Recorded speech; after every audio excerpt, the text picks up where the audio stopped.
I shall not want. He maketh me to lie down in green pastures. He leadeth me beside the still waters. He restoreth my soul. He leadeth me in the paths of righteousness for his name's sake.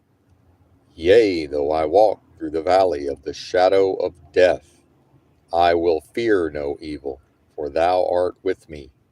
Thy rod and thy staff, they comfort me. Thou preparest a table before me in the presence of mine enemies. Thou anointest my head with oil, my cup runneth over. Surely goodness and mercy shall follow me all the days of my life, and I will dwell in the house of the most super intelligent force and power of love and creation possible at the highest levels of vibrational frequency forever. What's happening? Benton here. Shout out to the chat. Shout out to Replay Crew. Very much appreciate you folks listening. Thank you, thank you, thank you. An attitude of gratitude. Uh, Now, straight to the world of death and the games of lies and Moloch's machine and the vacuous, delusory, adversarial realm of business transactions. And all of these phrases and slogans and, uh, propaganda and word of mouth, common sense, conventional wisdom, love conquers all. Well, love knows nothing of conquest, as it turns out, because love is incapable of performing the actions involved in conquering or conquest.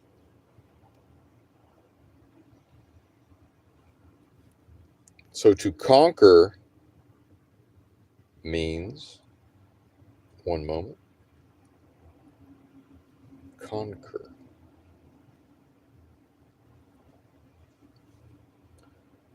To defeat in combat, to subjugate. So what does subjugate mean? To forcibly impose obedience or servitude upon. So what better proof, not that it's needed, but talking about the world of lies, the inversions, uh, lies, uh, lies heard by, the adults, the parents, the so-called authority figures when the child is, quite young and much closer to that spiritually perfected state in which the child was born. Again, setting aside for a moment the philosophy of solipsism. So, presumably, again, granting the Nancy Pelosi MS-13 spark of divinity to each individual human being exiting the womb of their mothers, their little light shining brightly, the light of spiritual perfection, in the context of being birthed into a spiritual war where every thought and every action for the entirety of the beings, I even hesitate to call it life, but the beings' uh, existence, I don't know, activities within delusion, the realm existing as delusion, not real, air quotes, real, waking dream, surrealistic elements of unreality always present, much like deja vu. But see, love doesn't know anything about forcibly imposing obedience or forcing servitude upon another. Love doesn't know what that is and certainly is not able to perform that action. So, hey, I've been hearing my whole life and did not question up until the last several months. Yeah, love conquers all. And how many times has the royal we or the listener, how many times has the royal we or the listener repeated just again the word of mouthing, the conventional wisdom, the so-called common sense? Well, yeah, love conquers all. Well, that seems to be this the realm itself the world of death, the game of lies, that some seems to be some acknowledgement of sexual conquest. Again, to impose obedience or servitude upon. Are we back to the yang energy, the masculine energy, the aggression, assertion, aggression, dominance? Is it that yet again? A pattern seems to emerge, whereby part of being a so-called human being, especially in today's America and the America of days past, is to go out into the world, to boldly stride out into the world and make it one's bitch on some level, to grab the bull by the horns, right? There's a word of mouth statement, well, that's not a colloquialism, an idiom, a figure of speech around um, assertion, aggression, dominance. 1984, George Orwell. If you want to know the history of humanity, imagine a boot stamping on a human face forever. That sounds like forcibly imposing obedience. That sounds like man will dominate man unto his own injury. Or what LARPs as love, right? And so now that love is an advertising slogan on Front Street, how many years of, in Donald Draper's Mad Men, was it Madison Avenue uh, dreams, right? In his wildest dreams, could Don Draper have envisioned, Subaru commercials and all of these various advertising campaigns, attempting to capture and encapsulate, the very concept of love, then applying and that's an image, the idea of a graven image or an image, formed and upheld before Moloch, to seeking Moloch's approval, right? Well, let's again, back to the most super intelligent force and power of love and creation possible at the highest levels of vibrational frequency, a quickening spirit.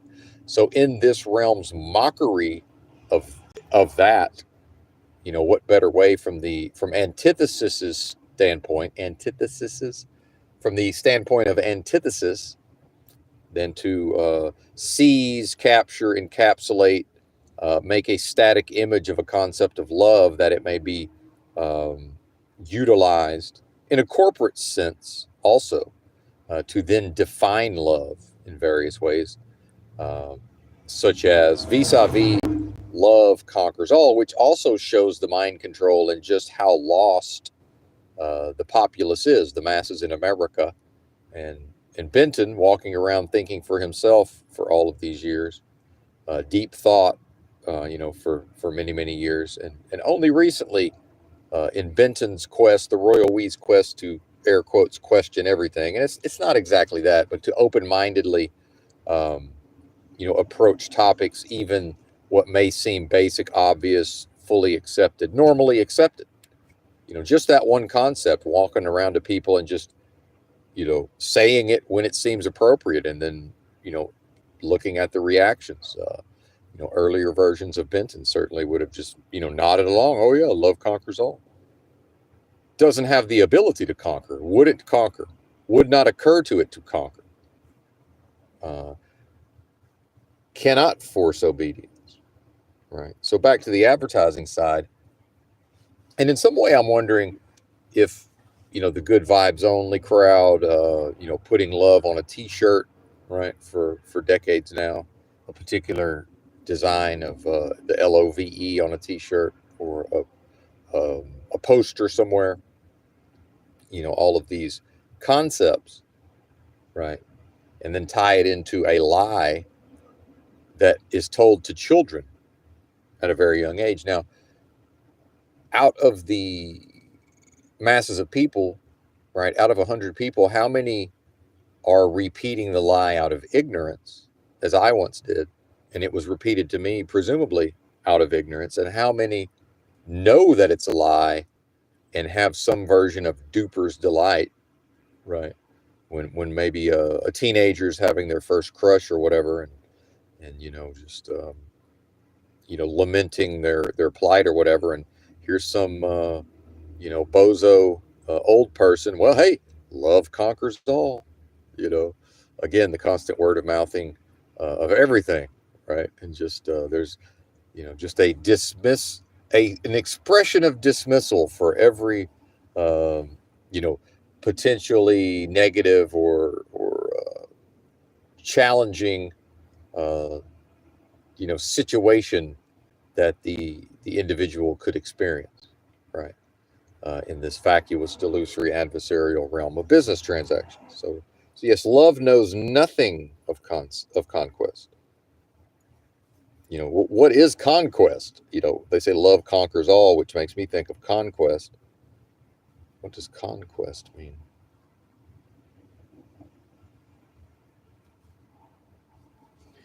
Conquest, an act or instance of achieving victory through combat. So is that when the caveman uh, clubbed the cave woman upside the head and dragged her to the cave? Is that what that is?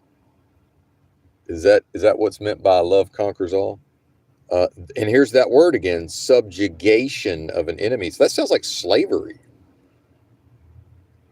The state of being subjugated, forced control by others. So, what antithesis is saying in its ability to influence this world of death within a game of lies, um, in service of the worship of Moloch, uh, the national religion being consumerism, Moloch, a pagan deity that Allen Ginsberg, the poet, and we don't need to debunk Allen Ginsberg, I'm well aware, mentioning that only because of the poem that updated the concept of Moloch to represent industrial and post-industrial society, aka what we all living in, right?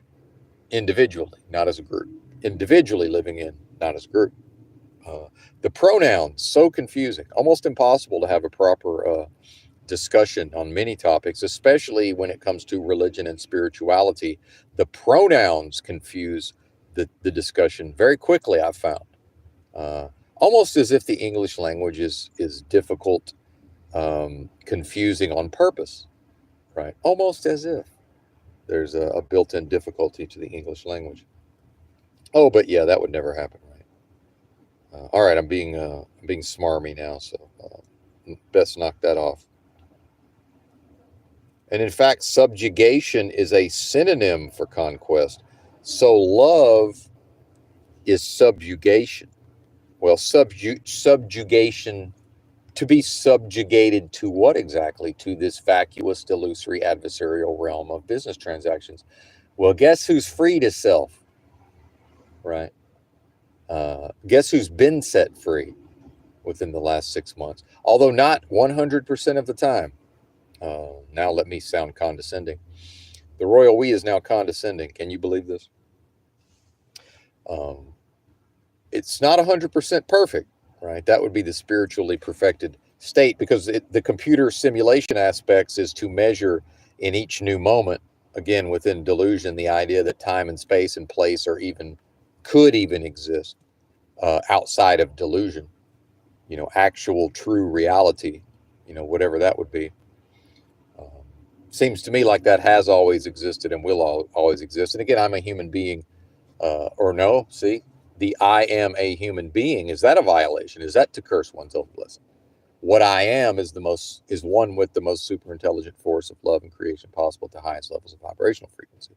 So old Benton here continues to learn. All right. So within human experience, okay, the what I am, um, you know, having these human experiences, um, mind controlled and programmed.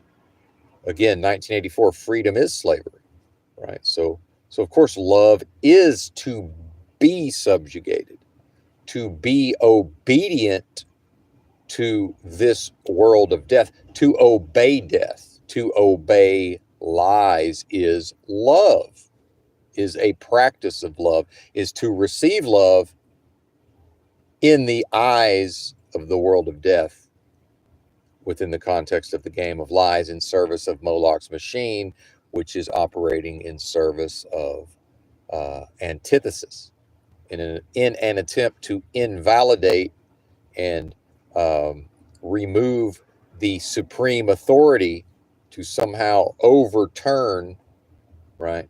Subvert, overturn the supreme authority inherent, born within, born probably not being the correct term there, the most super intelligent, contained within the most super intelligent force of love and creation possible at the highest levels of vibrational frequency, a quickening spirit. And to then, give birth to spiritually perfected beings in a human experience in what seems to be a physical world of death, games of lies. And the games begin very quickly when the child is interfacing with adults who've never questioned these concepts. And I don't slight or fault the people for not questioning, because Benton, the royal we, choosing to live a life for many, many years now, well over 10 years, affording the royal we the opportunity to walk around and be deep in thought for many hours every day, or to drive a big rig and to be deep in thought many hours every day. And only recently, probably before the recent unlocking of the achievement within the game of lies, of true knowledge of self / self-realization. Well, what is it? Love conquers all. So, properly identified with my own true nature within myself, what I am. Well, now I know what love is. Reminds me of some songs. Oh, well, that's what I am. At my core essence, soul. Again, whatever we want to call it, whatever one chooses to refer to that as, and not in a we are one sense. See, that's again another lie of this realm of death within the game of lies. Oh, we are all one with a heart, or we're all one at the highest level. Nope. Not until individuals pull themselves up within themselves by their spiritual bootstraps, mind, body, and spirit, and become adept at accessing and utilizing the feminine form, the passive, the accepting, the trusting, the surrender, right? And not a male-female context, right? The surrender. No spiritual surrender means no spiritual victory. The individual within this world of death, within the context of a game of lies, there is no spiritual victory without a spiritual surrender. That's how that works. Now, that's assuming the individual understands the spiritual war, which I began to describe earlier. Assuming, see, we're making a lot of assumptions here. The assumption is that the individual, in the context of the spiritual war, is seeking to have a goal, or is aiming at a goal of their every thought and every action in each new moment. Again, now it's here, now it's gone, now it's here, now it's gone. In each one of those new moments, the creative force, which never lies dormant, is always giving birth to something new. And that creation represents fruit in the context of the Bible. Make the tree good or make the tree rotten, right? And the fruit it brings forth will be judged, or can be judged, meaning to critique it and put it into one of two categories: good fruit or spoiled or bad fruit. So how easy, just hearing things like love conquers all, well, how easy is it to say, well, yeah, of course, and this is why we are all one at the highest level, or just we are one. It's simply not a thing, or part of the reason. But, it's just, I'm not Benton, not I, but Benton, the performer, the performance, the personality, the psychology, in his own gullibility and naivete, blame it on neurodivergence, so-called. There's our scapegoat. And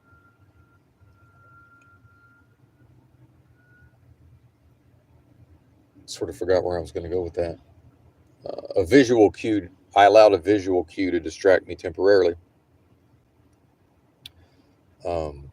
So why assume that the other individuals most of them are seeking to serve creation, so-called God, the Most High, all of these things, what I know myself to be. Okay. When it turns out, part of the game of lies is the individual, when necessary to plausibly be able to not lose face. It's a negative motivation. Again, another inversion. The negative motivation, not to live in service of love and creation, but to plausibly perform, right? And live probably wasn't even the correct term. To perform within the world of death, the games of lies, to perform in such a way as to have a reputation and to seemingly be serving that force, which may very well be actually the individual's own nature, perhaps, but in line with John 14:26, that not having yet brought unto their remembrance. They've, again, back to the Nancy Pelosi MS-13 spark of divinity, if these individuals were born with just that also referred to as, this little light of mine, I'm going to let it shine, from the song. Again, another mockery in the world of death and the game of lies.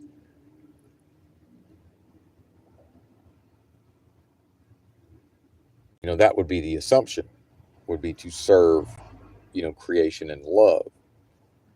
But actually, it's mostly, especially when we get to the vacuous component of the vacuous, delusory, adversarial realm of business transactions, the individuals, right, quickly, taking on the various, the mind control and the various vagaries and characteristics and ins and outs of the realm itself, the social expectations, right?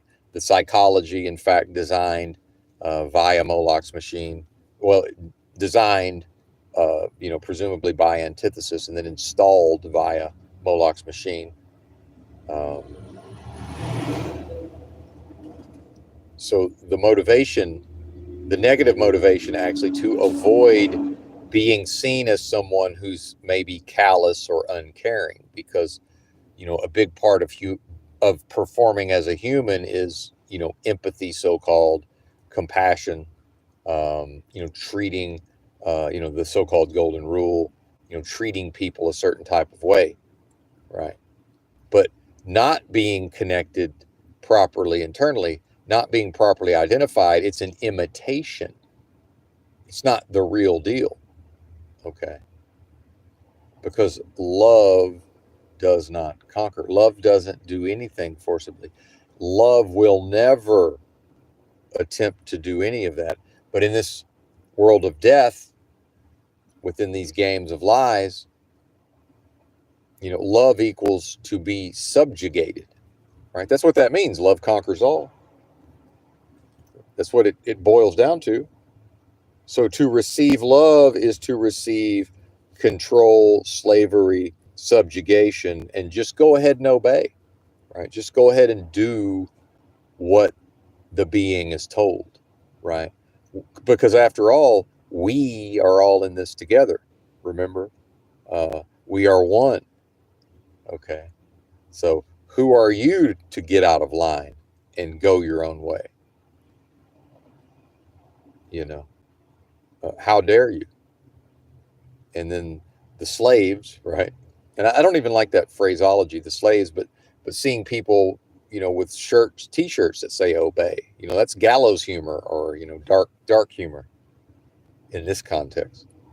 Because again, my contention, and it's probably not my contention, but contending that the subconscious mind within, again, the realm as described, perfectly decodes symbols, which leads to my assertion that, well, that means on some level, individuals know what the fuck is happening here and understand the lack of love. And love is a performance. Love is a discipline of the mind in some ways. Now, what Benton is learning is, in fact, the royal we is starting to realize it's the disciplining of the mind to eventually, hopefully, receive the unlocking of the achievement, within the game of lies to receive true knowledge of self, in a sublime way. And yeah, what else is there, right? My birthright. Oh, you mean my birthright? The thing I was born with? And then only to unknowingly exit the womb into this place that's now referred to as a matrix, which is another word for womb. So, does that mean the royal we will be birthed into something else? Right? I don't even know what to make of that part of it. What even is that? And yeah, it's fascinating. It's fascinating. And thank you for your patience as I went through that. Sometimes, and I know Benton, I understand the repeating aspects of these broadcasts. Um, some of that is this. These broadcasts do function for Benton to get his mind right. After, possibly being spiritually attacked while sleeping, via dreams, and then, you know, uh, my ability to contend with, whatever physiologically the flesh is doing upon awakening, for a long time. Regularly when I would first wake up, something would be going on physiologically, like a fight or flight response, and forceful breathing techniques would need to be utilized, to keep too much of the hormones, the cortisol, from kicking in. Meanwhile, nowadays, um, the royal we Benton here, or I, let's just say I. This is getting a little too many entities, and entities is not the correct term. That's tongue in cheek. But the language now has me, referring to myself, whatever that is, with multiple terminology. So this is getting a bit confusing. It's an attempt to avoid the I am and then say something that's would represent a curse of blessing. That's the issue here. The language itself, seemingly designed to facilitate the curse or a cursing of one's blessing. So my apologies. What was I on about? What was I just on about? Hmm. Well, either way. Oh yeah, getting my, the physiological, and then recognizing at a certain point that I assumed what most people assume, which is if a person is having difficulty going to sleep at night because of racing thoughts, and much earlier iterations of Benton had that problem for a long time, and then meditation solved it. After a formalized process of meditation over a period of time, regular meditation, eventually there was no more racing thoughts at bedtime. Just simply does not happen. The meditation takes care of that. But then the awakening out of the slumber, and then a physiological fight or flight state, and then while contending, at the level of forceful breath work, attempting to, head off at the pass some of the kicking in of the cortisol and all of this, because it's not always go time, right?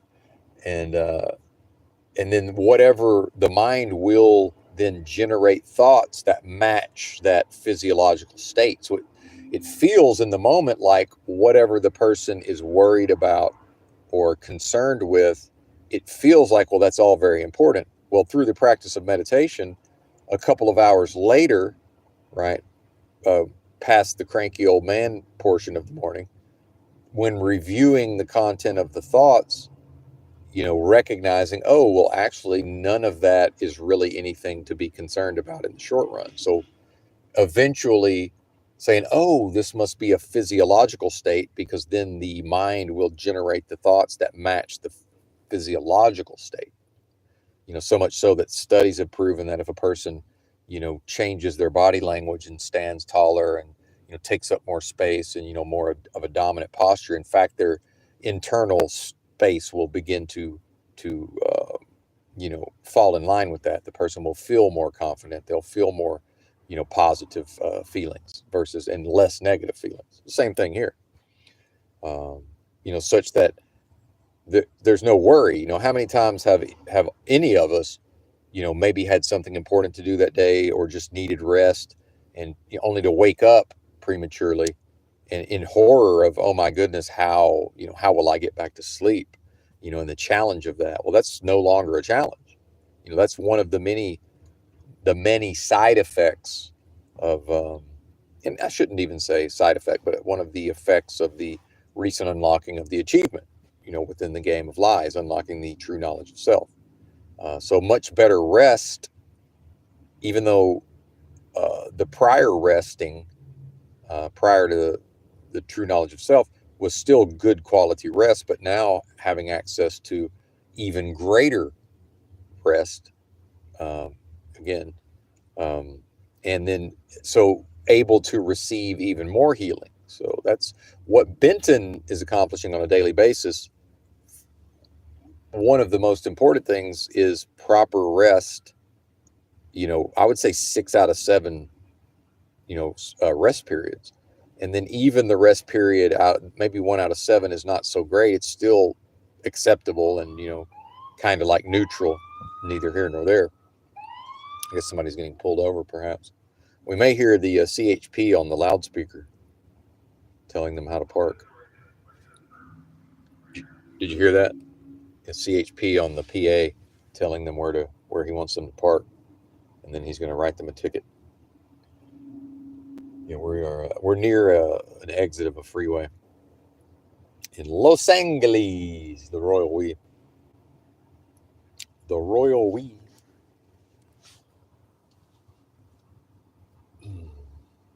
And it's not all puppy dogs, sunshine, roses, rainbows. Um, peace and love. There's still challenges. Uh, there's still a propensity to, temporarily improperly identify, and then, maybe behave rudely at times. Uh, and then to quickly realize, okay, why be rude? Um, and then in the review of the actions, well, the overall message or the overall action was completely fine and righteous, right? It was the manner in which, um, the performance was rude, and then repenting, right? Actually confessing aloud, repenting, and then seeking forgiveness, and then am forgiven like it never happened. An actual practice from a scripture.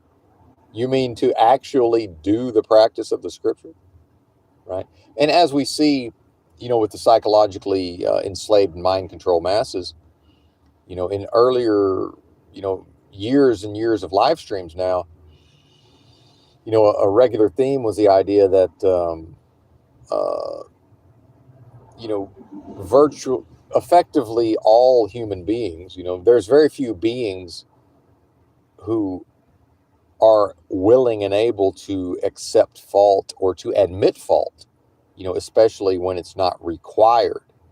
Okay. And I do recognize that yesterday the motivation was, um, when momentarily improperly identified, perhaps a fear of what could happen if Benton continued to perform that way. Well, the reality is Benton has established a long, in fact, males with the last name Benton have established a long multi-generational history of being rude assholes, more or less everywhere they go. So, why would there even be a fear, present, and then around that, which there wouldn't be, most likely some version of a spiritual attack.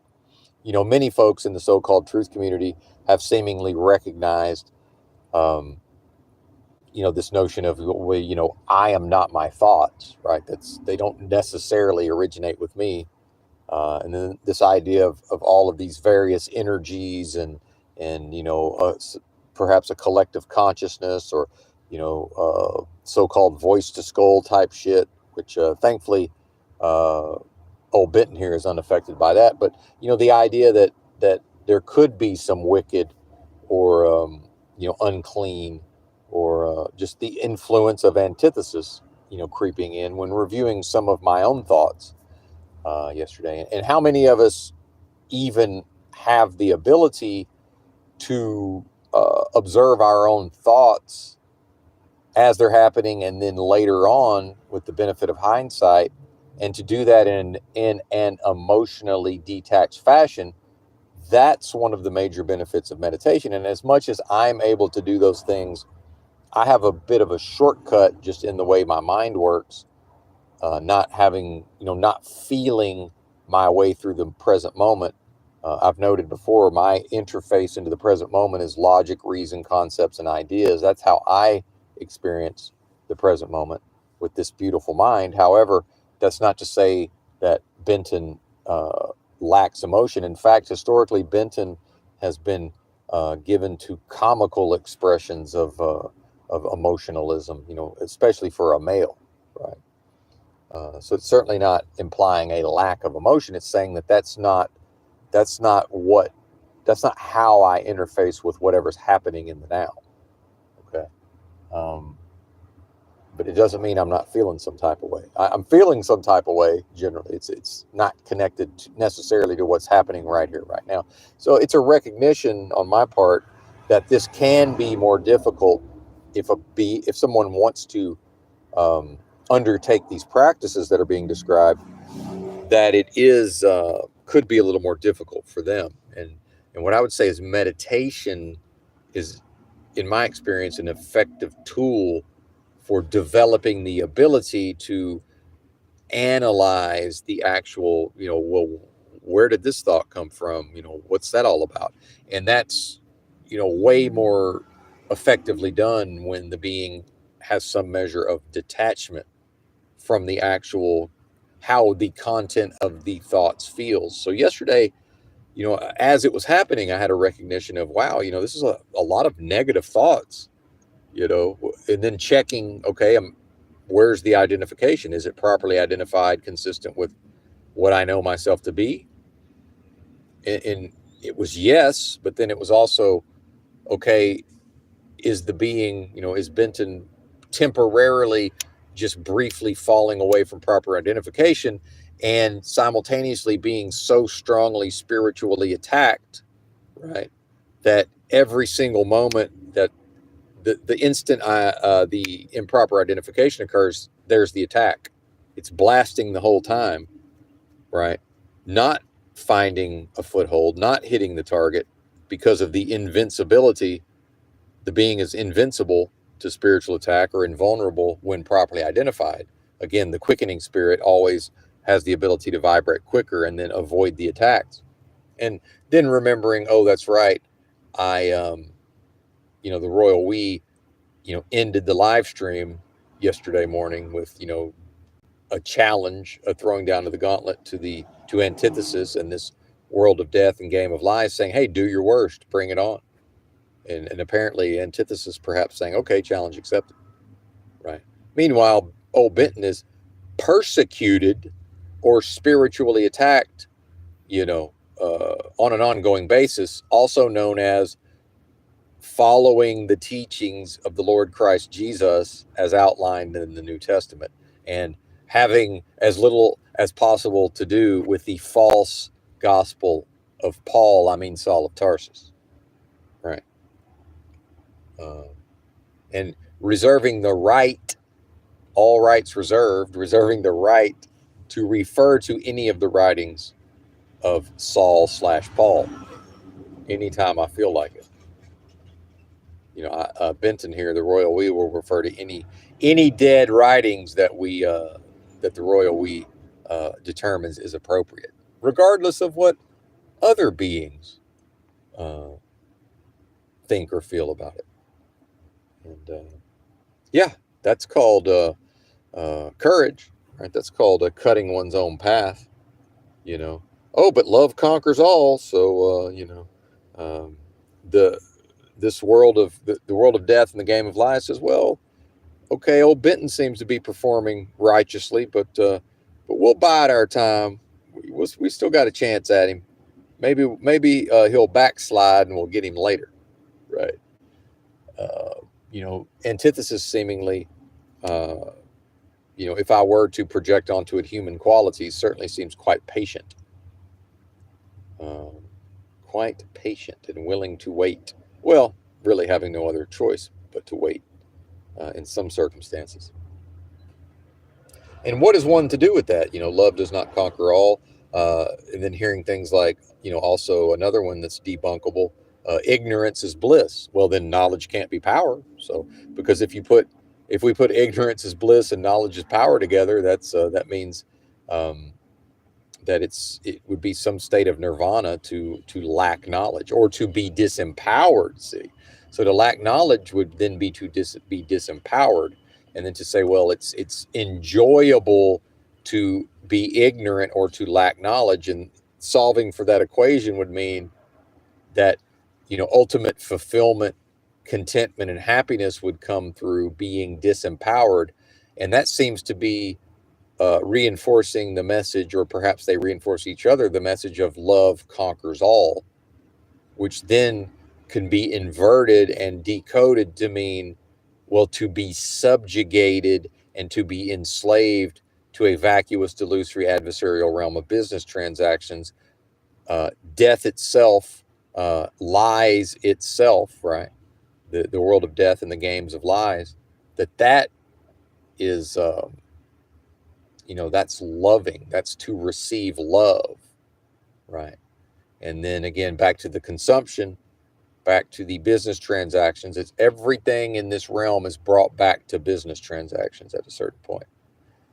Looking back at one's own life, looking back, and really I'm speaking only as an adult. So if a person examines their adult life up until now and analyzes it, how much of the content of that life, each little aspect of the performance, I would say virtually every aspect of the performance can be brought back to a connection to business transactions. And that's only gotten more and more consistent and, seemingly ever present over time, to where now in 2025, it's more or less accepted, openly accepted, that just, yeah, it's everything has to do with business transactions. And that's more or less the function of the individual, is in service of these various systems of business transactions, and defining oneself based on a world that's almost entirely involved in transactions or transacting around, resources, money, financial instruments, and all of these things. Um, and now in 2025, to somewhat follow the news of the financial markets, by finding various channels where people that know way more about the topics than I know, give their take and their breakdowns. And it's still 0809, folks. Something I've been saying for quite some time. And now the young folks, the Gen Z and some of the millennials, they've taken to calling it just 08. Well, it's 08-09. Why is that? It's never 08. There wasn't an 08 global financial crisis. There's an 08-09 global financial crisis. Well, it's because, those people who may believe, well, that was, staged and managed. Well, it was certainly managed, right? So the system itself would have understood the boom bust cycle, the inflation of the bubble, the so-called inflation of the bubble, then bursting and leading to the 08-09 crisis. But then the idea of the system itself, and there's other content creators that talk about this, much more intelligently than myself, but the system itself, the administrators of the system openly now talking about actively managing the bust cycle, which has erroneously caused some folks to say, oh, well, they're crashing the system on purpose. Well, that's not necessarily the case. It's a boom bust cycle. So as the balloon inflates, as the bubble gets larger and larger, that's the boom phase. Well, the system and the people who are administrating within the system, they understand, well, it's going to burst at some point. Not for the rich folks, of course. It never bursts for it doesn't burst for their bosses, right? So it's the management of the fallout of the bursting of the bubble. That's why it's 08-09, because it happened under George W. Bush in 2008. And then George W. Bush was a lame duck president, meaning he was still president, but the new president was coming in called Obama, right? And so most of George W. Bush's participation occurred at the very end of his presidency in the lame duck period. And then Obama was sworn in middle of January '09, and he managed, or he, was head of the executive branch to oversee the rest of it, or at least to oversee the until it was declared, okay, crisis over, which is in fact not the case at all. And it's never not an economic crisis in America. I was born in 1975 into economic crisis. It's never not been economic crisis. So much like the idea of love and acceptance being withheld until the being behaves properly at the level of a status quo or a social contract, a status quo and a social contract, then love and acceptance is granted. Well, it's sort of the same thing here. Um, with the idea of the economy. So when there was a period of, it seemed like the environment was suitable for people who really just want to go to work every day, feed their families, and live their lives. So if there was a 15 or 20-year period when that seemed possible, right? Well, that was a time in which it probably felt like what had been withheld was then granted. Okay, now have a little taste of this, and now it's being withheld again, which may very well be the case. It certainly could feel that way. Now, the mistake of the logic and the reason and the thinking, the error in thinking is to say, oh, well, look, the recent past, it was all great. No, it wasn't. There were many, many, many problems. In fact, all of the same problems. It was that for a time, it was uh, more doable to have, maybe a dual, and even that was a dual income household. See, that even that wasn't a return. It's not as if the period of time that's been romanticized, the 90s and the 2000s, it's not as if that was even a time of, that was still the dual income household. That was not, my dad's a milkman and my mom stays home and raises the kids. See, it still wasn't Ozzie and Harriet, Leave It to Beaver, the 50s, right? The immediate World War II the immediate post World War II period. And to be a mind controlled American is to fervently believe that Americans are entitled to the 1950s, post war, have just work a job, right? Do it, well, show up on time, perform properly, and then receive enough money to have a modest home, right? To put money in the bank. The money will earn interest back then, okay? And, make basic proper decisions and everything's hunky dory. And yeah, the country did operate that way for a period. Why did it operate that way? Because that's what served antithesis. That's what served death. That's what served Moloch's machine. And that's what needed to happen for the system to, from the perspective of the system and antithesis, to advance to the point where it is now, and it's going to continue to advance to wherever it's going from its own perspective. So the mistake is to romanticize that period, because the romance is in forgetting all of the things that sucked ass about that period of time. And there were many. There were many things about that period of time that fucking sucked. But how easy to forget that when one is looking at the challenges of the day and how am I going to pay these bills and all of these things. And then, oh, well, I remember I had a job back in, 1999, and, easily rented an apartment, had a car, had plenty of money for food, was able to go to the movies on the weekend. Yeah. Are you going to the movies this weekend? Oh, you're not? Is it because you don't have the money?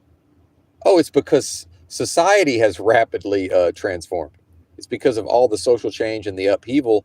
I understand people go to the movie theater, but not to the extent that they used to. You had people who more or less went to the movies, twice a month, year round, and more, maybe in the Christmas season, more in the summer, and maybe less in other times of the year. But, it would average out probably.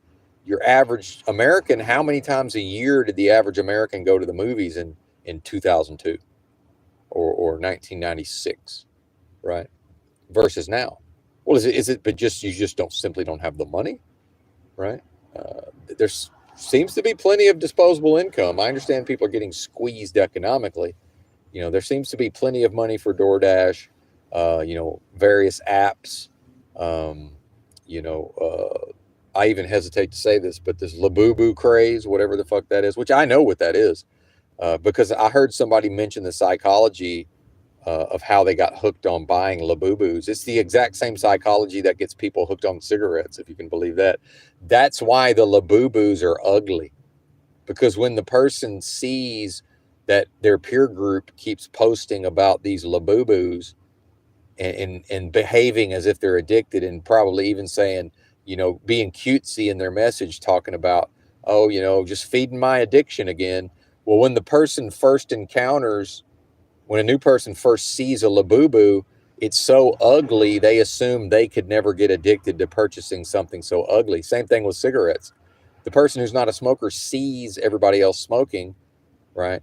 And then they try a cigarette, and it's so disgusting that the immediate reaction is, well, I could never get hooked on this. It's so disgusting. And it's combined with, well, these other people that I see smoking cigarettes and spending all of this money and ruining their health, they wouldn't do that unless they were getting something out of it, right? Same thing with the Labubus. Well, there has to be something there, otherwise people wouldn't be doing it, right? Buying all of these Labubus. Exact same psychology, and that's why it's going to be a flash in the pan. And maybe that's how the Beanie Baby thing happened. I don't know. I wasn't really paying that much attention when it first kicked off, and there was not a, Caleb Hammer financial audit channel to help push some of these ideas into the zeitgeist, right? Labubus.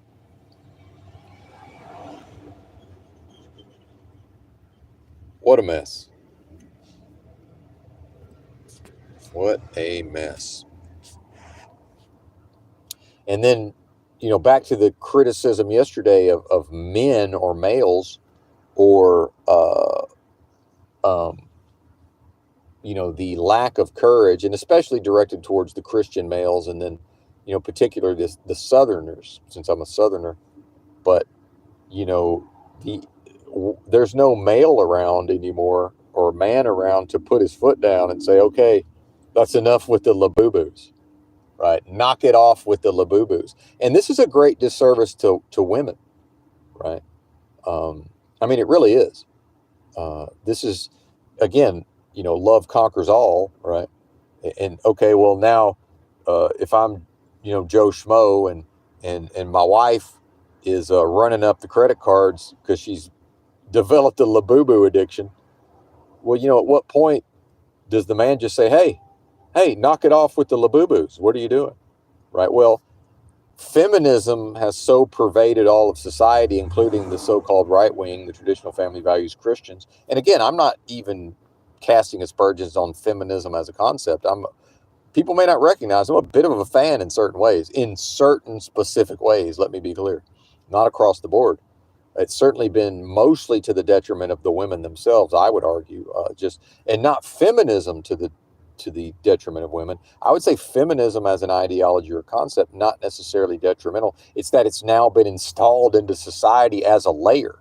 There's a layer of feminism that's now basically present in all human interaction for the most part, such that that's what leads to Benton in a supercenter, Walmart supercenter in Hope, Arkansas, after being chased around the store by 3 different women, not even joking, and then standing at the very large egg section, deciding which eggs to get, and having Gen Z female sidle up to me and start talking to me, and her boyfriend or her husband or whoever is standing over there with the shopping cart just watching it happen. And let's please avoid notions of, oh, well, he likes it, he wants to be in the corner, blah, blah, blah. He's going to do whatever he's told to do, right? Remember, love conquers all. So he's subjugated, right? He's in a love affair. And this world says love conquers all, which means the conquer part means to be subjugated. And see, it's not her subjugated to him. That's the inversion, right? Because, and I'm not even saying, properly speaking, that this is appropriate. I'm saying, based in the context of people who believe themselves to be Christians, it's God, man, woman, There's a hierarchy. It's the woman submitted to the male. That's how it's supposed to be, right? The woman submits to the man, and then the children are under the guidance and authority of the parents, right? That's the biblical or Christian hierarchy. Well, why does he have to? Because does this guy really does he enjoy standing there watching this? Probably not. It's that the feminism layer, he can't question what she's doing because to question her behavior is to oppress her. And feminism says he can't oppress her because now he's bad and wrong. He more or less can't tell her what to do. He can't suggest that there may be something inappropriate about this. Meanwhile, imagine him doing the same thing. Well, that's not going to be tolerated because there's no layer, there's no equal and opposing layer. There's nothing to cancel out the feminist layer, the feminism layer. See, Layer, layer, right? And this is built into society. Now, if I can remember why I brought up feminism in the first place, we will really be cooking with oil now, won't we? The royal we. Why did I bring up feminism? This is always fun. This is fun for the broadcaster. It's like a mystery. Sherlock Holmes is in my own thought process here. How did I get to feminism from all of that? I know I was talking about the economics, the bursting of bubbles, 08, 09, got into some stuff about Bush leading into Obama. How did I get to feminism? No idea. Well, maybe it will come back into my remembrance. Perhaps it will be brought unto my remembrance. And folks don't even really understand it's because the man can't put his foot down. He's no longer allowed to tell her to knock it off with the labubus, right? And I'll give you, let's not even go back into it's not even important to go into my relationships. That what's important is this is what was modeled to me was that my father always held the veto power. So it's not necessarily that he ruled, over my mom with an iron fist because he didn't.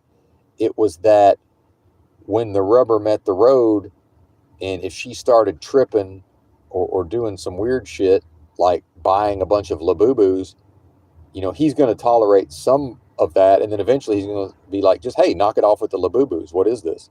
And she's going to stop. Now, maybe there's going to be some resentment. I don't know how that works. But see, that's just been removed from society. Now, some people may say, oh, well, it's not like that where I am. I'm speaking very broadly. Okay. There's always exceptions to everything. The fact that you may know people who don't completely line up with that. I'm speaking to the vast majority of cases here. Right. And it also is the opposite. It's if the man is foolish enough not to take heed of the insight and the wisdom of the woman, well, that's going to be to his great peril. And, that's, I certainly early on was modeled, I was able to see intelligent, capable, strong, strong-willed, assertive women, right, in my family.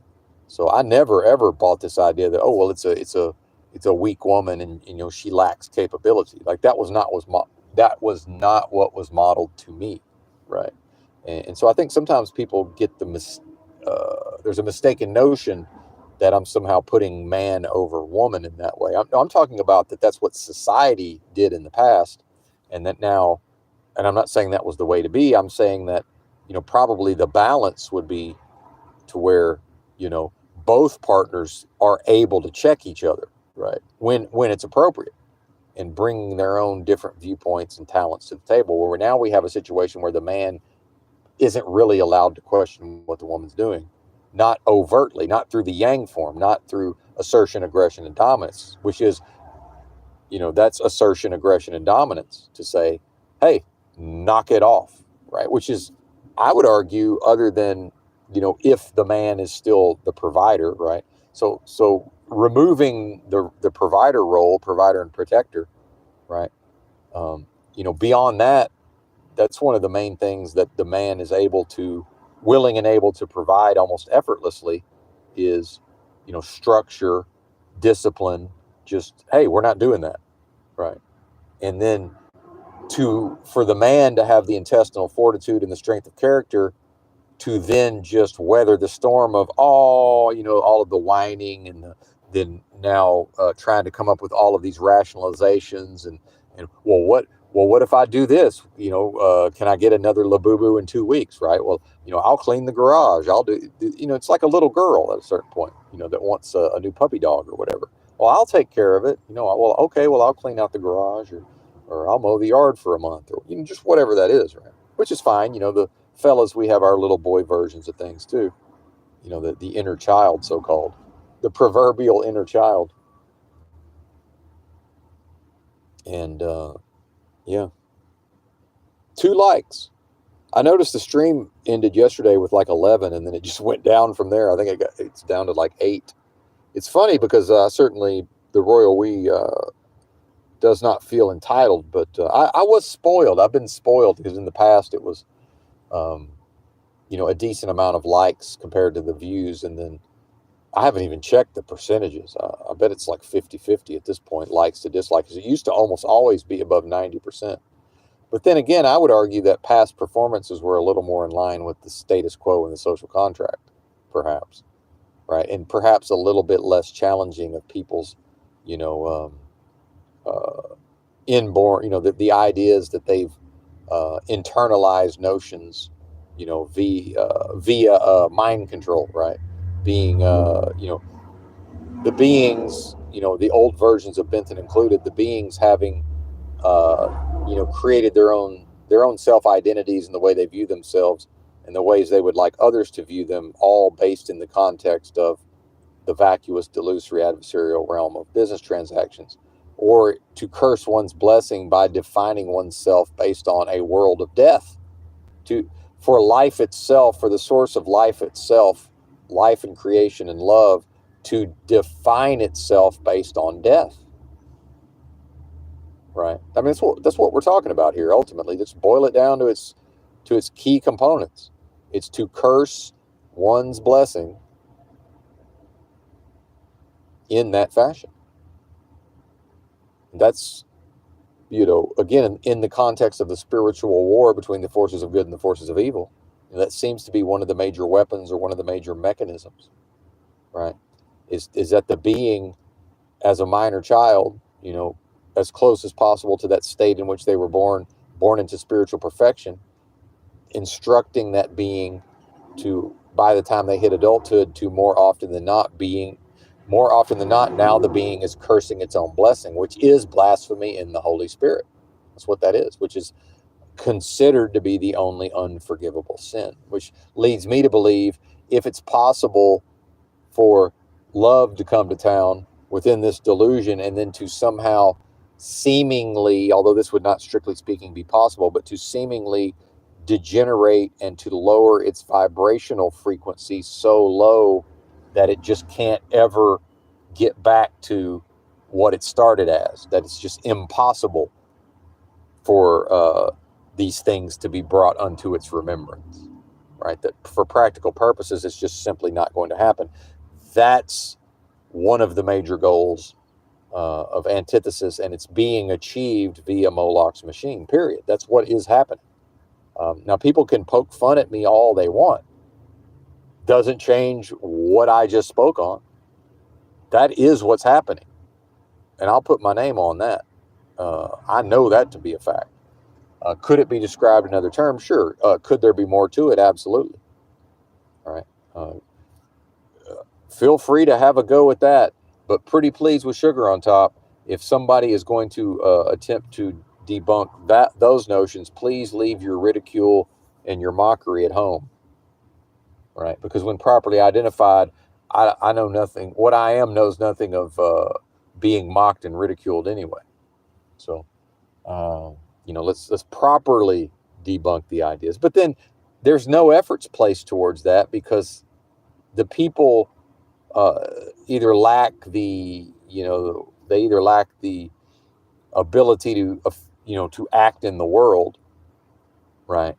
Or people who are a little more capable would have the intelligence to realize, oh, well, this is not doable in the first place. So this is the way logic works, or this is the way, not logic, discussion, discourse. There's another word for this I can't think of right now. But the way all of this works is that idea, it now holds sway until somebody can either come up with a superior argument of their own that may actually encompass my own argument, right, and take it to the next level, which is what I would like to see, which I'm not seeing, because, again, this is the highest level of thinking on display in the so-called truth community. So that part's not possible. So who's going to put their time, effort, energy, into resources into attempting to debunk the assertion on its own merits? Why? It's not going to be possible. So why are they going to put their efforts? So they're not putting their efforts into growing and evolving the actual thoughts and ideas and the ways of thinking, and then are also not going to put the energy and effort into debunking those ideas, because probably they are intelligent enough to realize that that's not possible. Okay. And then further, some of these individuals have lived their own lives in ways in which they're still going to seek to defend what I would consider to be an indefensible system, and described as a world of death and a game of lies. What I am does not come to the defense of death and lies, right? Like that, how can that be righteousness? How can it ever be righteous for one's own psychological purposes to get through the day, to raise one's children, to earn a living? How can that ever be appropriate to do those things while defending? And what is the basis for defending death and lies in this realm? It's the idea that, well, be the change you want to see in the world, make the world a better place. Well, that all of that implies that it's a good place in the first place. It's not. So that's to say that death is good. Well, if this is a good place, if this is a world of death, and somebody says, well, make the world a better place. Oh, okay. So now we're dressing up death? Weekend at Bernie's style? We're going to carry it around town with us? Right? Like, what is this? It's to love death. Again, all they that hate me, all they that hate what I am, love death. Lovers of death. And again, it's good for Benton to be reminded. At some point, Benton will exit this vehicle into the, whatever the day holds, and to recognize that the vast majority of all of the individuals on display and interfaceable with are lovers of death through their own refusal to pull themselves up by their spiritual bootstraps, mind, body, and spirit, to rise up to a level to be able to recognize some of this. And in fact, many probably lack the capability, being so ran through by the system. But, it's not even an effort, right? There's not even an effort underway for individuals, right? And, I've been lied to in the past when, oh, no, it's happening. Nobody told you about it because you're not in the cool kids club. It's like, really? Well, I've been in the cool kids club my whole life. I'll be surprised if this is an exception to the cool kids club, but whatever. Okay. Again, the gaslighting and the spiritual attack. It's like, yeah, I'm pretty sure there's no underground network of folks who are staying in contact to just waiting for the moment to flee to a patch of dirt somewhere to live communally. And now the normies are talking about it. Some normie channel I listen to sometimes, Red Pilled channel. I just heard a few minutes of this guy, and he's talking about that he thinks, Gen Z or whoever, I guess Gen Alpha, that at some point they're going to start living communally to share resources. Well, yeah, they will, if that's what the system mind controls them to do. If the mind control tells them to, in service of the system, to live that way, of course they will. Meanwhile, that already happened, folks. It was called the 1960s. It was actually mostly the late 60s into the 70s. That already happened. Communes? Really? Gen Z and Gen Alpha, they're going to go start living off the land communally? Yeah, if the system tells them to. Absolutely, just like what happened in the late 60s into the 70s. Sure, of course they are. And probably the mid 60s, maybe earlier, it began happening, right? Yeah, that was the government behind all of that. See, if the government decides, if the system decides to tell the CIA or whoever to, you know, um, propagate the movements to go live off the land or whatever, yes, a bunch of, and then they talk about how Gen Z doesn't want to work and all of this, you know. But yeah, they're going to go dig in the dirt because like, what do you think when everybody shows up to the patch of dirt, right? And and day one of commune living, it's like, yeah, there's ground, and maybe there's a couple of structures on the property or whatever, but now you got what, 50 to 100 people, and it's like, okay, who's gonna dig? And then now it's George Orwell's Animal Farm all over again, right? And now pretty quickly there's a ruling class out of 100 people. Now we've got, whoever is able to have the most influence over others, well, they're going to kick back and just sort of use their influence, and then the people who are less capable, of sort of politically jockeying for position, and all of this. Well, that sounds like diggers of dirt to me, right? And then maybe one or two bozos like Benton is like, yeah, I just like, I just like to do things at times. I'll show up and dig for a few days, or a few hours, but then, my would probably have other talents that would be, more utilized. And I've seen way back in the message board days on offtopic.com, there got to be a discussion about, well, what it was basically like, well, okay, let's assume it's a shit hits the fan. And now, you find yourself with a group of people living communally, more or less like, what would your job be in the commune? And it was like, almost everybody was like, well, I have basically thought they were going to be some level of a manager. And here's Benton to post like, hey, you can't all be managers. Like, somebody's going to have to physically fucking dig the holes, man, and build the structures, and, maybe bring in some water from somewhere, as far as, some version of, what was that, Petticoat Junction with the water tower. Like, yeah, somebody's got to build all of that, right?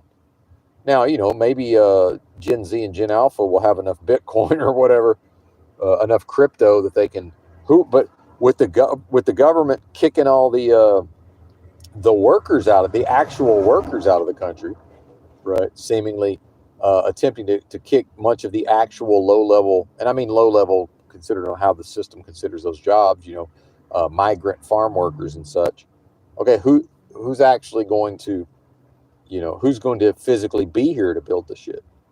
And then it's like, okay, oh, so you're telling me that a person of relative affluence is going to go buy an already developed property, and you're going to go live communally there? That's a cult.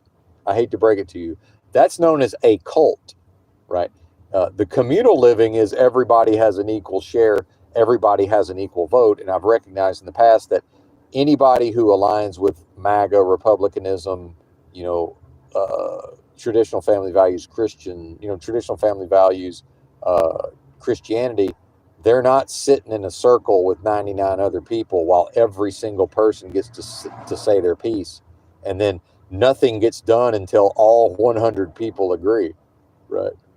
This is never going to happen. At some point, they're going to stand up and say, hey, man, it's been real. I'll catch y'all later. And they're going to pack their shit and they're going to go find their own piece of dirt to dig on, right? And then, now we're left with the people who like to sit in a circle and endlessly discuss things. And to, by the time a consensus is reached, it's only ever going to be a consensus of something where just nothing's ever going to get done, because the people who are probably more capable of getting shit done have already been so annoyed they've left, right? And now we have the left-right paradigm, right? So it's almost like it's something that already exists in humanity. Okay.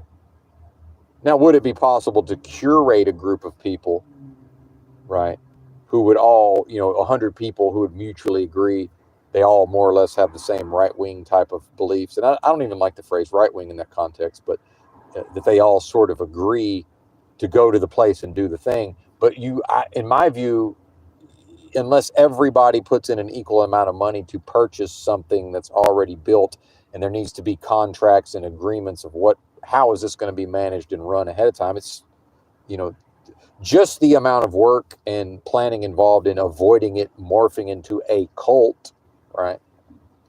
That's a big damn deal. Meanwhile, the right wing is more comprised of order followers, right? Part of the reason they don't want to sit there for the discussion, right? It's like, at a certain point, it's like, hey, can we just have a strong leader that tells me what the fuck to do so I can go do it? And it's not a completely invalid, viewpoint either. Like there is some validity to that, but just, it's a fantasy. The notion of, oh, well, people are just going to go live communally. It's like, well, that's kind of already happening, but it's more like family ties or, extended family ties and just, the normalization of adults living with their parents, right? Which culturally, that has been a beneficial thing. It was at a certain point, American identity was so steeped in individuality and the rugged individual as a concept, as an antithesis of collectivism in many ways, because, as we know, many Asian cultures, Eastern cultures are collectivist, right? Meaning what's going on with the groups and the masses and the so-called collective is viewed and treated as way more important than whatever the goals or desires of the individuals are, right? And I would argue that America has culturally become way more collectivist. But these notions of rugged individuality still exist, right? And in some ways, it is an explanation for some of Benton's activities and how Benton has chosen to conduct his own affairs. There's a lot of that rugged individuality, choosing to immerse oneself in a vagabond lifestyle that includes homelessness, for example, and having done that beginning in 2011, I guess, somewhere in there, first forays into that style of living. That's now people can say, oh well, there were cities. I'm not saying there's not resources. I'm talking about the rugged individual side of things, and then how much of the MAGA or the right wing or the American exceptionalism people, it's all, a lot of that is, never surrender, never retreat, go boldly out there, punch whatever enemy appears, punch them in the face, all of whatever that is. That's rugged individualism, rugged individuality, and when that suits Moloch's machine, when that suits the system, then it's rugged individualism all day, every day. And when it suits the system to behave more based on collectivism, now it's what you see in America, where there absolutely are layers of collectivism and communism and far leftist ideology. Right? It's there. It's a feature, not a bug, folks. It's there for a reason. It's all there for a reason, and the reason is not in service of love and creation. And it's certainly not in service of the power of Jesus. Because how is one, if one is actually attempting to follow the teachings and example of Jesus in the Bible, how exactly is that achievable without accessing the power within that concept of Jesus, right? And especially within the context of a vacuous, delusory, adversarial realm of business transactions. Well, the systems of things, or the system of things, that's all based on power and money, right? And then, so to follow the teachings of Jesus and to, look at the Bible, at minimum as some sort of a potential guide, at least parts of it, and the biblical notion of, man cannot serve two masters, and it boils down to serving, the highest of the high, right? Which, again, back to Nancy Pelosi's MS-13 spark of divinity, and this little light of mine, I'm going to let it shine. In service of that, right? Kingdom of God is within me style. Tolstoy wrote an entire book of that title, lest we forget. the kingdom of God is within you. You know, how is all of that to be done without accessing the power of Christ? Right. And but then again, back to the mockery of a movie like The Exorcist, and the power of Christ compels you. Right. Well, we've all heard that phrase. And how many times have we heard it unironically or in a way not designed to represent mockery? You know, I would say not that much. Right. How often or how regularly does the being invoke the power within the name of Jesus? Well, you know, old Benton here on a regular basis for quite a while now, actually. Began being delivered from wicked spirits, unclean spirits, and demonic spirits in the name of Jesus. I don't know, 2017-ish, somewhere in there, I would say. First experience of exorcism, exorcising a wicked spirit, an unclean spirit, a demonic spirit from the old energy sphere here. Laying on the ground in a park and laying on my back in a park in Austin, Texas. Eventually approached by the police, wanting to know what I was doing. I said, I'm exorcising demons. And they were like, oh, really? From who? I said, from me. They're like, all right, well, you know, we just wanted to make sure everything was going okay. All right, man, have a good day. Yeah, peace out. I'm gonna get back to it. See y'all later. Yeah, that really happened. Well, within delusion, right? Within a waking dream, surrealistic, unreality, it happened. Because that's the power that the royal we has access to, but only, again, within delusion, everything's a time, a space, a place. So where is that accessed? Within my own energy sphere. Where is it not accessed? External to my energy sphere. Where does this world, where does the game of lies is played outside of myself? Now there can be games of lies going on within the being. Now that's a completely different matter, and some of that ties into the mind control, the brainwashing, the status quo, the social contract, you know, repeating of lies like love conquers all, right? Just just lie after lie after lie, many of which repeated out of ignorance.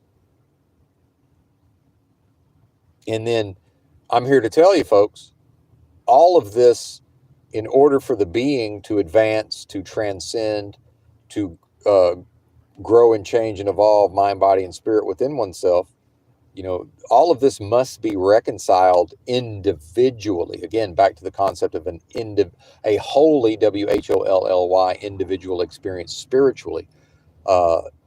These concepts, it's not, strictly speaking, possible or appropriate to turn a blind eye once one knows of them. You know, the so-called bell that cannot be unrung. So yes, ignorance can be something of an excuse in a way, but then when the being, because the Bible even recognizes that, you know, talking about when I won't even go through the whole thing. Those of you who know what I'm referring to already know, but and to continue to progress and to continue to raise oneself up, mind, body, and spirit. But then looking at part of the function of the Christian religion, well, once the being is baptized, you know, so-called born again and saved and has accepted Jesus Christ as their Lord and Savior, well, there's really nothing else to be done. So now, while simultaneously told, hey, go ahead and do your best imitation of this perfect being Christ, he performed, do your best imitation of that, but please, because of the writings of Paul, Saul of Tarsus, understand that regardless of the purity of intention, the being will never actually be able to live up to that. But then the cognitive dissonance of just, oh, well, there's all the boxes have been checked, salvation secured, and just now go live the worldly life of a consumer, right? And keep up with the Joneses and put forth a particular image on social media that it may be upheld before Moloch's machine and say, hey, is this good enough? You know, am I now worthy of, receiving the love and acceptance of this world of death? Does death itself, is it willing to pretend to do something it lacks death lacks the ability to accept and to love. It doesn't have those characteristics. So now we're back to the inversion.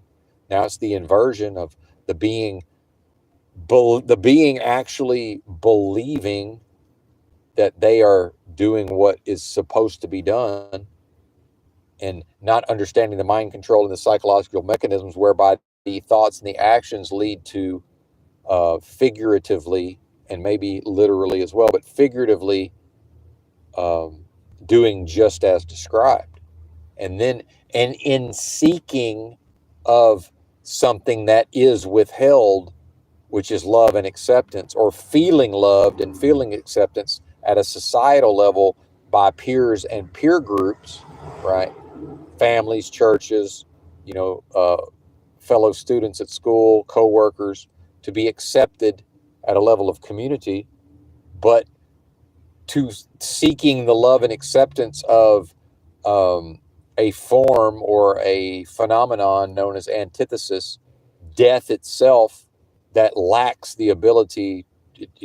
Just simply, there's a lack. That's it. In fact, death is lack, right? What I am is abundance. They say, oh, it's a realm of abundance. Another lie. No, it's not. It's a realm of death. This is not a realm of abundance. That's another lie. The lie that death brings abundance. That now we're back to love conquers all means that you know to be subjugated, to be a subjugated slave, is to be receiving of love. Again, now is this comedically in a like a ghoulish fashion? Is this like the best imitation of love and acceptance that death is able to muster in the context of a subterfuge or a deception? Perhaps, right?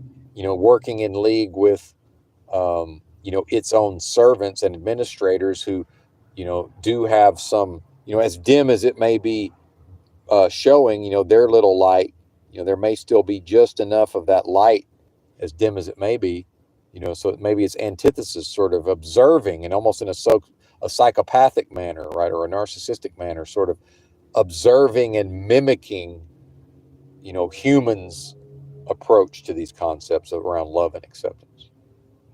And so when there's a person like Benton giving a broadcast like this and understanding that what I am is never Benton, the biography, or the collection of experiences, or the way Benton's face looks, and the performer, their performance, and all of these things, understanding that that's not what I am, right? Again, what else is there to do? Benton at this point is speed running the fucking game. And the problem with speed running the game, within the game of lies, is to still be out here interacting with what seem to be human beings, but the human beings being, most of them, trapped in such a low state of spiritual evolution.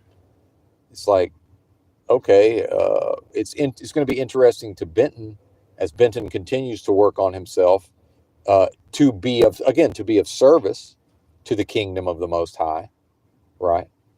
And then within myself, and then to perform whatever functions within delusion are appropriate to perform, to be used as a vessel, which has happened many times and continues to happen. I don't talk about it much, but many, I won't even get into specifics, but there's been many times that, I've intervened either knowingly or unknowingly into, in ways that have benefited other people, certainly. And would like to believe, and in some cases know, that was some version of divine intervention, or being, again, utilized by what I am in the first place, right? One with the most super intelligent force of love and creation possible at the highest levels of vibrational frequency, a quickening spirit. Yes, yes, yes. All right, I'm still here, but I'm going to check and see how much data we're using up. I think I've only got about 7 days left before it restarts, so I'm pretty sure there's no danger, but just out of an abundance of caution, as they say. Or is that another lie? Another inversion. What did we use yesterday? Yesterday was the biggest day yet. 4.2 gig. Actually, not the biggest yet. Somehow I hit 5.8, but that wasn't because of live streams. That was, 4.8. Yeah, 4.2 yesterday. So I've still got 60 gig, 40, almost 40 gig left. Yeah, so we're good. We're good.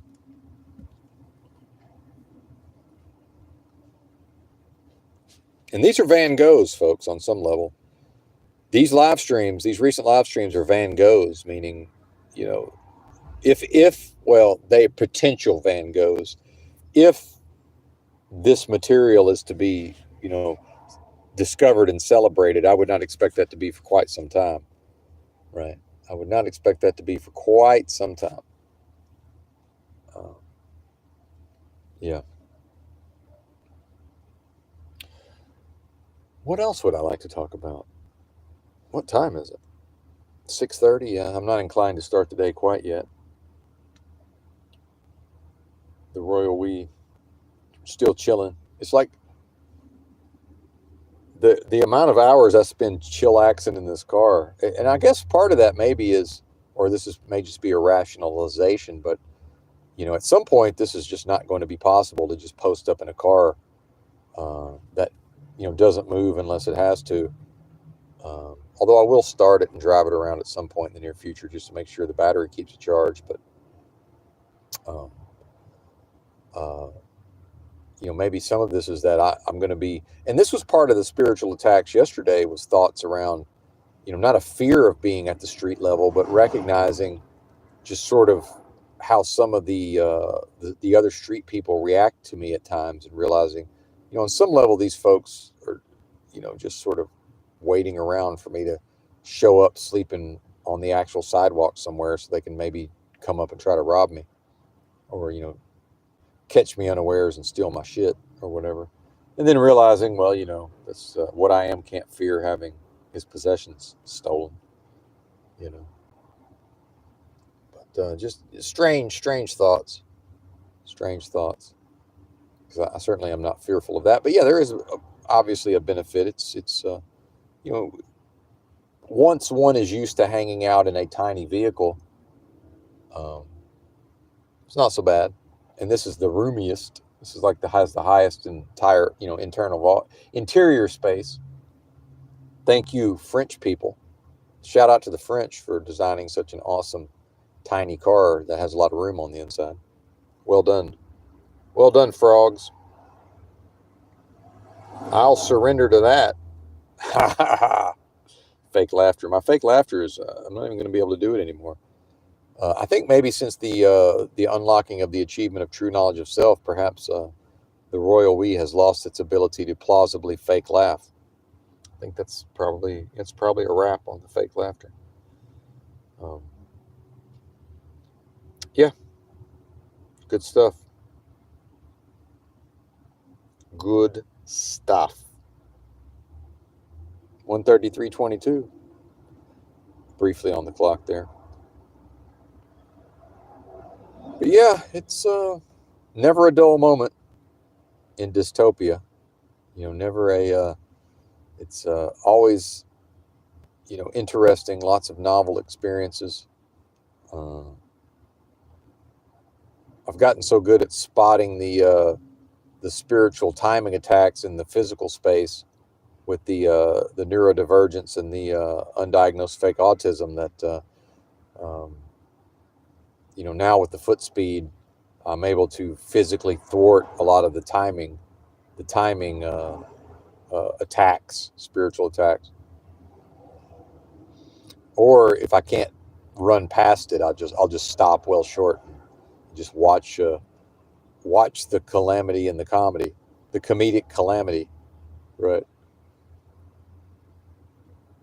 And I think folks, at least in this local area, have figured out that I'm not ice, but then also that I'm not the Mr. Peanut of ice, but then also, maybe whatever the 24-hour news cycle and whatever their phones are sending them. And I had one guy took my picture the other day, And when I mean, just overtly took my picture, and my only thought was, I'm assuming I'm about to be posted on some app where people are communicating to, try to give the heads up that this might be ICE in the area. And then somebody else will be like, oh no, that's that homeless guy. Yeah, he's either, he's around all the time, and then he disappeared for a few months, and now he's back, and now he's just around. Now we just see him walking around all day. Well, part of the day, right? It's not a very long part of the day. Now you just see him walking to and fro here and there. You know, yeah, very interesting, very interesting. But yeah, probably the fear is not being pumped as strongly through the fear of deportation.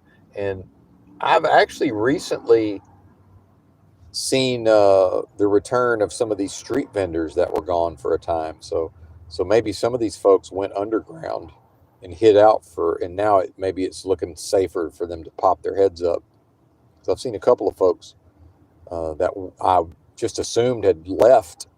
Maybe some of them self-deported, but I've seen a few of them pop back up on the scene. So that's good. That's good.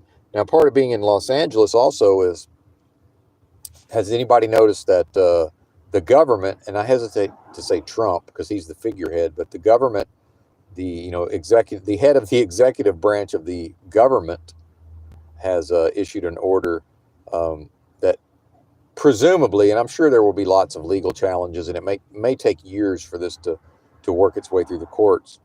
But either way, until a court injunction happens, apparently it's going to be way easier. The way is being cleared to be able to institutionalize folks at the level of their mental health at a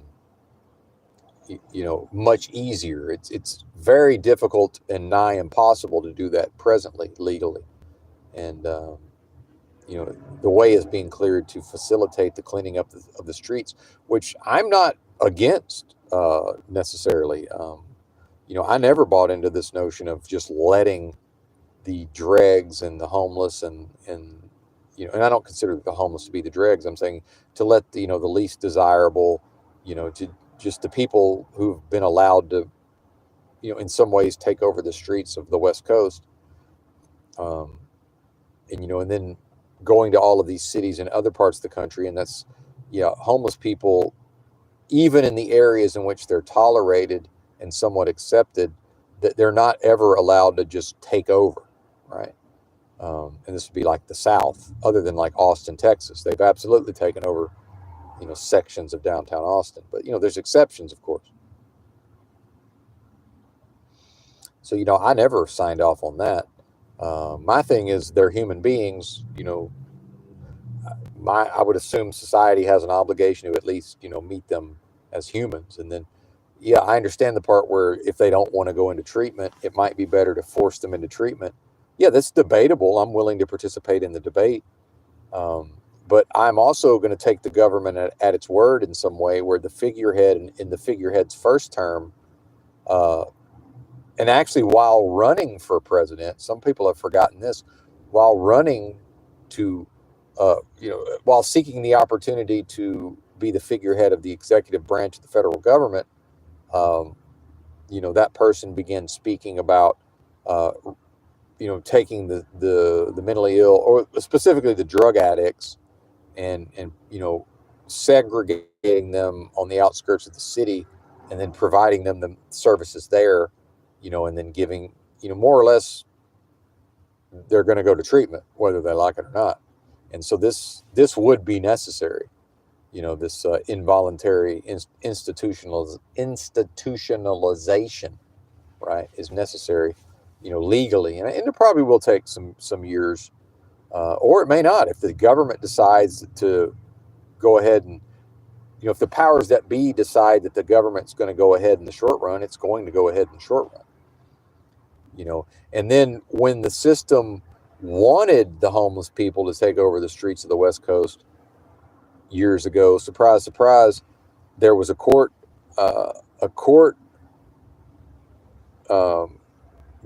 determined that because lack of sleep can be fatal, that it made it very difficult for cities to criminalize the state of homelessness.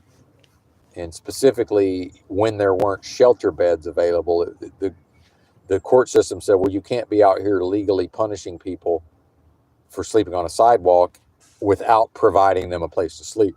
Well, that got overturned by the Supreme Court, see.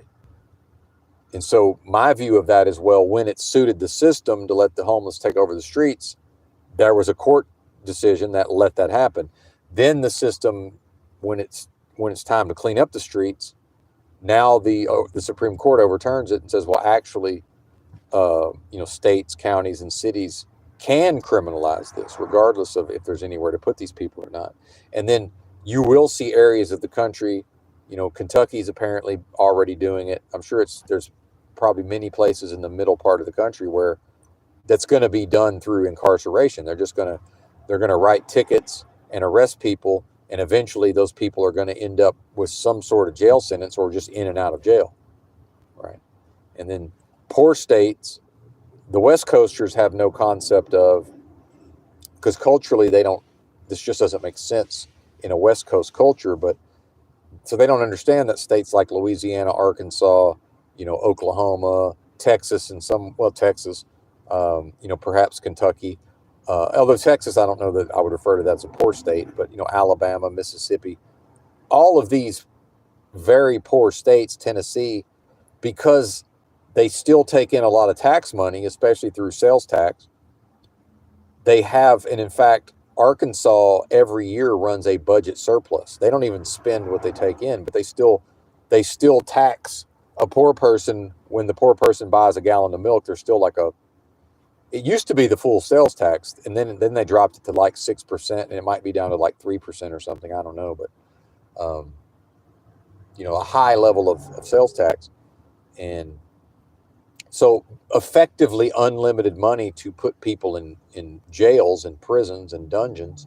And then culturally, once the person is, legally speaking in a state where they can be incarcerated, it's such a barbaric culture comparatively that the people are more or less in favor of barbaric conditions. Even some of these county jails, I know there's a county in Texas, Tennessee. I forget the name of the county, but I think it's where Kingston, Tennessee is.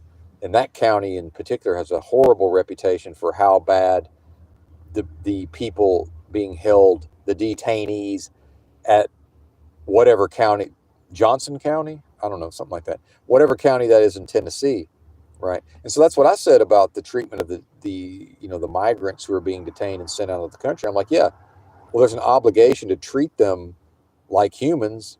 And part of that is, well, look at how people are treated in the county jail in this one county in Tennessee. So it's like, it's some recognition that the government ain't necessarily dealing with people fairly, and it really doesn't necessarily have anything to do with the color of their skin or their country of origin, because there's plenty of white boys and girls in a county jail somewhere, and just under conditions of strict deprivation. Right, this is a real thing, but they've earned it. In the ideas of the local populace. Well, they must have done something to earn that. Meanwhile, what if I was completely innocent and just happened to get arrested and put in the county jail awaiting trial without bail? Right?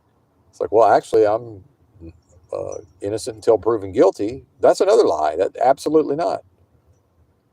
It's guilty, guilty, guilty until one realizes that what they are, if in fact they have that Nancy Pelosi spark of divinity, to remember or have the comfort or bring unto their remembrance that that what they are, is simply incapable of guilt. Right? It doesn't know what guilt is. It only knows innocence. It knows only innocence. Again, Jack from Jack and the Beanstalk style. Hit the like if you would, if you're so inclined. Pretty please with sugar on top. I don't like to bark orders, so I will ask. Let me ask you a question. Have you considered clicking the thumbs up? Right. And if not, thank you. I see at least one person. Of course, that will probably be erased shortly after the stream is over, but that's okay. Maybe we can keep it above a 0 at least. Perhaps. Was that a comment? Hang on. We got a comment. I can't figure out where to tap to have the comments show. Old man attempts to use a phone. If only StreamYard was still $25. It's very difficult to bring myself to pay $45 freaking dollars for 30 days of StreamYard. It's just not worth it. Oh, here we go. I figured it out. Got to kind of scroll up a little bit. Smashed it, says Joe Moore. Well, thank you. Oh, he smashed the light. Okay, thank you, sir. We got another one, too. Why not? Why not? And, so when I talk so much about spiritual surrender, some of this is also, to surrender to the notion that externally there's absolutely nothing that air quotes we can do about it. And then it does seem like, part of the plight of the individual human is to find it very difficult to divorce oneself from these notions of clicking up with other humans, teaming up, power and power to the people, strength in numbers, get into a herd somewhere, and then fix problems, right? Well, I don't know. When I think of a herd, it's mostly just a group that stands around doing not much of anything, right? And then eventually some sort of negative motivation appears, and they get spooked and they stampede and run off and sow a bunch of chaos and tear up the terra firma and cause more problems. Or, it's an orderly, being led in an orderly fashion to the watering hole or whatever, and just more or less, laying around all day, or the chewing of the cud or whatever, right? And this power to the people, well, the people have no power, so that's another mockery. Then, there's strength in numbers. No, there's not. There's not strength in numbers. Or the people would have, or there'd be power to the people. There would be power to the people if there was strength in numbers, right? Well, the people are divided anyway. And it's all negative motivations. Once again, much like a herd, it's negative motivations. Oh, well, it's all about politically, it's a negative motivation. It's a hatred of the other, right? It's not, oh, well, my team is awesome. My team's good, and I want to make it more awesomer. Where's the efforts towards saying, well, maybe we're not a big fan of this Republican thing, and we're not a big fan of the political system in general in the United States. Maybe we're not such a huge fan of some of this corporatism and all of this, and the banks and the financial institutions. But since the so-called other side is not an option, how about this group of people who claims to identify with certain ideologies and the color red in the Republican Party? How about actually doing things that would cause that to be a stronger, more empowered group capable of actually resolving problems? Well, that's not going to happen. That's simply not going to happen. Because that would require what? What would have to happen?